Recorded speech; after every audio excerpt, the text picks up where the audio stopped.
Welcome back to episode 2 of the HZ Ute here at Limited Bash Customs. In today's episode, we're going to mount the gauges into the dash, hopefully get them wired up and working.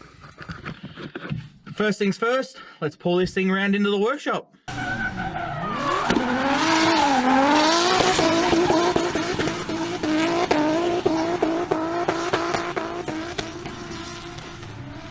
So installing gauges in the car, most of them are already in the car, just not wired up. Well, we've only really got this one here left, which is our fuel and water temp. However, we already have a digital water temp gauge in the car, so we won't be using that one. Instead, we've got this one here, which is modified to replace the water temp with oil pressure. But before I go fitting it to the car, we're just going to make sure that the fuel gauge actually works. I'm going to do that by hooking up this here resistor wheel to the battery into the fuel gauge circuit and making sure we've got a full range of movement. Otherwise, it'll be a waste of time fitting a gauge that doesn't work. So let me show you how to do that. Now, positive, easy to identify on here, 12 volt ignition feed. So we're just going to hook that one onto there and take our resistor wheel. Going to hook one onto our fuel gauge circuit, easily identified, and the other one onto the negative of our battery.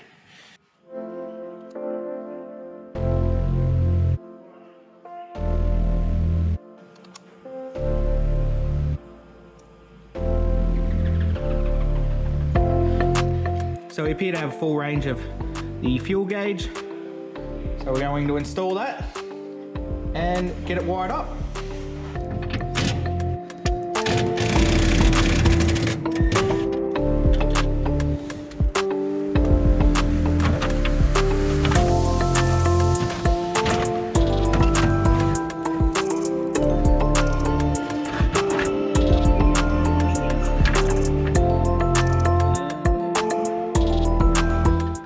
That's annoying.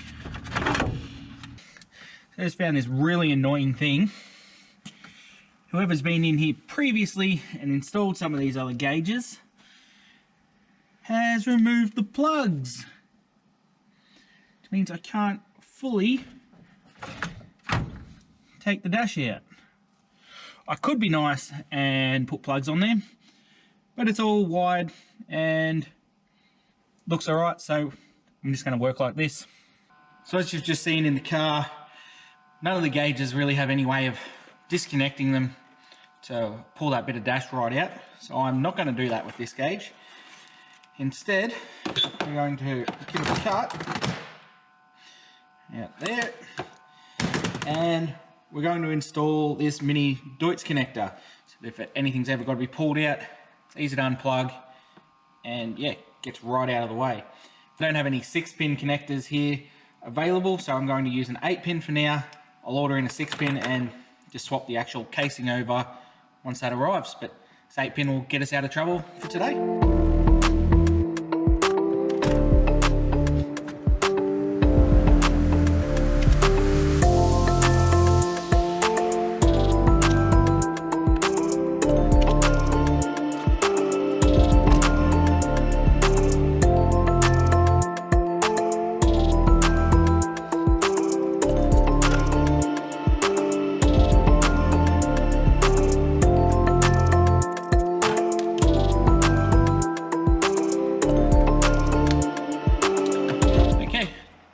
So we've got the gauge now terminated.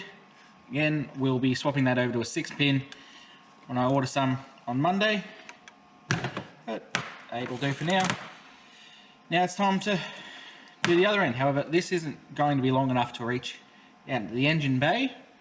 So I'll have to get another length of wire and add onto it. So I'm back. It's been a week though, as last weekend I neglected my adult responsibilities and decided to go snowboarding. I'm really glad I did, as now we're in lockdown and I can't get across the border, so I have no idea when I'll be able to get back up there. So at least I got one day in. Also gave me time for parts to arrive, well, some of the parts. So first things first, we're going to swap this 8-pin to the 6-pin I originally intended.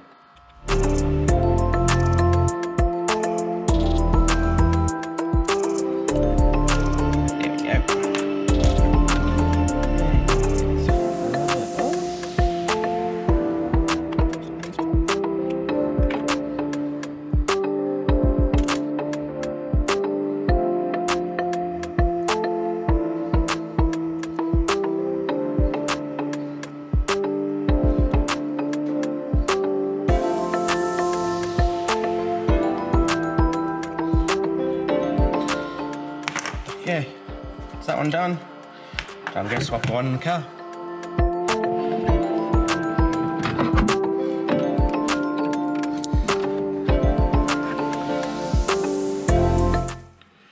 Okay, so it's been repinned. We're on a 6-pin plug now.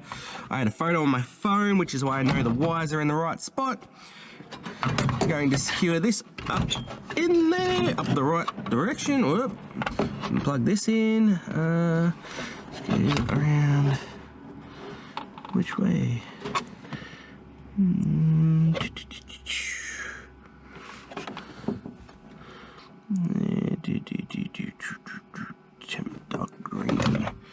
Dark green is down in the corner on that direction. So yeah, we're gonna have to find some screws. We'll mount that, and then it's just a matter of wiring up the other end of it. And fingers crossed, it all works. Let's go get some screws. As you can see here, we have the fuel gauge and the oil pressure gauge both installed. Fuel gauge is wired up. The oil pressure gauge still needs to be connected on the other end, but we'll deal with that once we get back out there. At the moment, we're going to have a look at what's going on with the dash lights, or the warning lights here. The ignition switch currently is on, and as you can see, there isn't any on. They're very dull. You can see the brake warning light is slightly on, but not working properly. As I've been pulling wires and everything in behind there, had my hands up in there and all the rest, there's a good chance I've knocked something or bad connection. So while this is like this, we'll get to the bottom of it. Okay, so just bringing in closer. Here you can see that at some point the plug has been removed and the wires have just been heat shrunk and stuck on the end of the terminals. If we can get a bit of focus going on there. So there's quite a bit of corrosion on there. So that's not a good sign. So I'm thinking we might take a photo of that so we know where all the wires go and pull it out and see whether we can get it cleaned up for a start. So what I'm currently doing is I've got the globes out, or the holders. This one here is an LED one, it's the handbrake light globe. And you can't really see on here, but there's quite a bit of corrosion on the terminals, which I've just cleaned up. I mean, it doesn't really help you guys. But I'm just going to give this a quick test. There we go, that one's working all right. So I'll move on to the next one and get them all cleaned up first, and hopefully that'll help fix part of our problem. Okay, we have possible blown globe here, which is the one for the warning light of the alternator.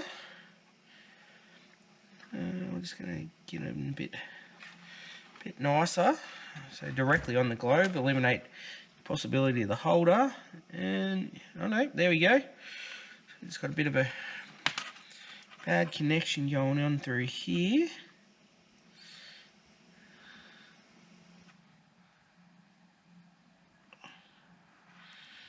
The pin's a bit rough. I think what we might do is just put a new globe in this one, and they're not exactly expensive things, so yeah, we're working now, but still going to chuck a new globe in it just to be on the safe side. And yeah, while I've also been cleaning these up, I've cleaned up the contact area on the back of the panel that these go into, as it was pretty average looking too.